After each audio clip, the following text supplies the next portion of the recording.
Can you imagine Hamilton saying he wants to leave, just 3 races away from starting the year with Ferrari? And Leclerc accusing the team of having thrown in the towel? Well, that's happening and the bomb has already exploded. Today I explain how the SF-25 became the worst enemy of its own pilots, and how the Ferrari boss responded to the chaos. From the outside, Ferrari was selling a clear narrative. The SF-25 was the machine with which they would compete for the championship. The project was backed by the signing of Lewis Hamilton, 7-time world champion, in one of the most talked about transfers in recent decades.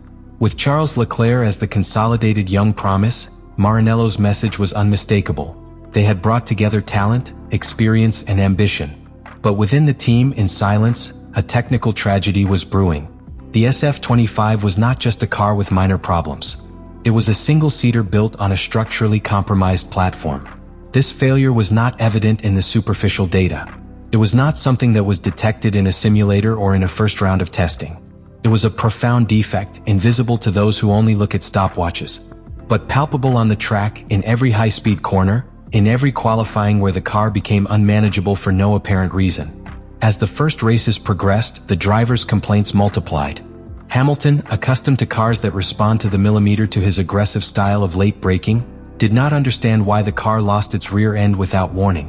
Leclerc, with a more progressive style but equally dependent on confidence at corner entry, described sensations of floating or disconnection between the steering wheel and the front axle. The team's responses were evasive.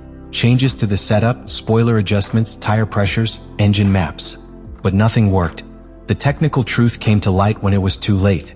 In the post-race review in Abu Dhabi, an internal investigation finally detected what the pilots intuited from the first meters of the year.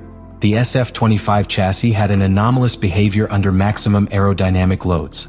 Specifically, it suffered from unwanted flex in situations of maximum compression, such as in fast cornering or when the DRS was closed abruptly. This flexing altered the angle of the front axle, dramatically reducing the contact of the tires with the asphalt and breaking the stability of the car at the worst possible moment, just before the curve. Leclerc has been consistent in one idea: time is running out. There is no more room to wait until 2026. Either Ferrari delivers immediate solutions, or he will also begin to look outside. This is a warning disguised as technical analysis. He doesn't say it outright, but the implication is there. And it is powerful. After years of loyalty, after multiple contract renewals, Leclerc is no longer willing to mortgage his career for an unresponsive project. The difference between both pilots is revealing. Hamilton shouts what Leclerc hints at. But they're both saying the same thing: the SF-25 isn't just a failed car. It is a symbol of an organization that does not know how to listen.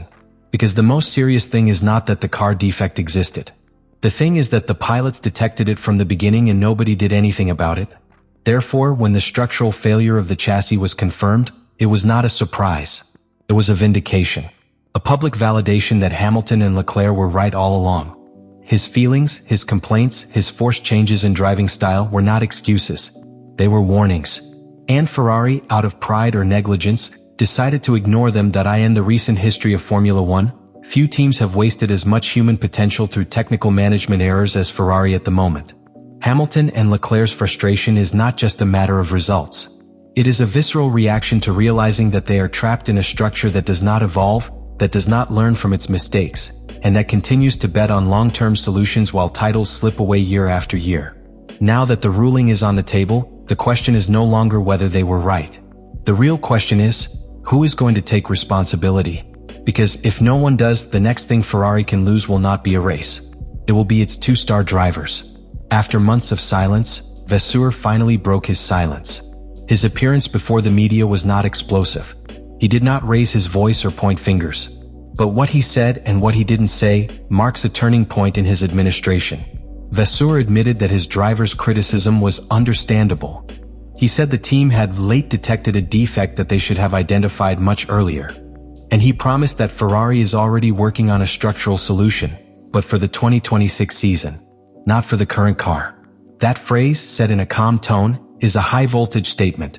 The most iconic team in Formula 1 has just confirmed that it has ruled out its options for the rest of the year. And he doesn't say it after 20 races, he says it just starting the season.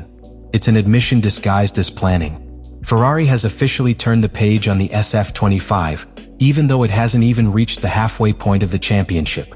The question that arises is inevitable. Why did Ferrari need an entire season and a post-mortem analysis in Abu Dhabi to detect something that its own drivers were pointing out from the first free practice in Australia? The technical explanation may be complex, but the political background is clearer. Ferrari is a hierarchical structure, where technical decisions are often filtered through multiple layers of internal bureaucracy, and that prevents a quick response. When pilots express doubts, the technical department probably had neither the data nor the operational freedom to act without going through several levels of approval. That delays everything. And in Formula One, time is lost performance. This creates an even bigger fracture with their pilots. Because while Leclerc and Hamilton can accept technical errors, what they cannot tolerate is inaction. Every race that passes with the SF-25 as it is not only a sporting defeat. It is a direct message that their voices have no weight. That management prioritizes the long term without considering that their careers cannot wait another year. Vasseur could be playing a containment strategy. Bet on continuity, avoid impulsive decisions, protect the current technical team. But in Formula One, when the results are not good, that strategy quickly becomes a liability. And even more so when you have two of the most high-profile and talented drivers on the grid questioning your leadership in an open or veiled way. At this point, Vasseur's figure is trapped between two fronts. On the one hand, the internal pressure of keeping together a structure that has failed to deliver a competitive car. On the other, the external pressure of two drivers whose patience is running out and who are already beginning to look towards the paddock, not for answers but for alternatives. The outcome of this conflict is not yet written. But one thing is certain. If Vasseur does not make decisive decisions in the coming months, Ferrari's real defect will not be the SF-25 chassis, it will be its culture of not listening, of not changing, and of accepting that next season is always the solution. In Formula One, dreams do not die in a single moment. They slowly bleed out, race by race, statement after statement, until what was once a hopeful project becomes a hollow structure. What we are witnessing at Ferrari is not a simple bad streak or a bad car. It is a progressive collapse of confidence, direction, and purpose. The SF-25 was presented as the emblem of a new era, the car with which Ferrari would recover its winning identity. The arrival of Lewis Hamilton, one of the most successful drivers of all time, reinforced that narrative. The project was ambitious, serious, historic. But what began with excitement has become one of the most significant technical crises in the Scuderia's modern era. Not because of the number of points lost, but because of the internal decomposition it has revealed. Today, Ferrari faces three problems at the same time. The first is technical. They have a fundamentally defective car. The second is human. Its pilots, instead of trusting, have begun to speak as if they no longer believed. And the third is structural. Vasseur's leadership, although seemingly firm, is transmitting a dangerous signal of passivity, when what the moment demands is rupture, restructuring, and political courage. The most worrying thing is not that Ferrari has had a bad start to the season. What is alarming is that its institutional response has been to project solutions for the distant future, without firmly addressing the present. In a sport where every tenth of a second counts, where every technical detail can make the difference between glory and oblivion, living waiting for next year to be different is not a strategy. It is a covert surrender. Hamilton knows it. Leclerc knows it. And perhaps the most tragic thing is that the fans also know it. That fan that has been waiting for the rebirth of the Cavallino for more than a decade, and that is now witnessing once again the repetition of the same pattern. Frustrated drivers, unfulfilled promises, and a car that was never really ready to compete. If there is no immediate reaction, if a radical decision is not made that shakes the technical and political foundations of the team, what began as the dream of seeing Hamilton dressed in red and Leclerc leading a generational revolution, will end as a footnote in Ferrari's recent history. A failed attempt. A lost year.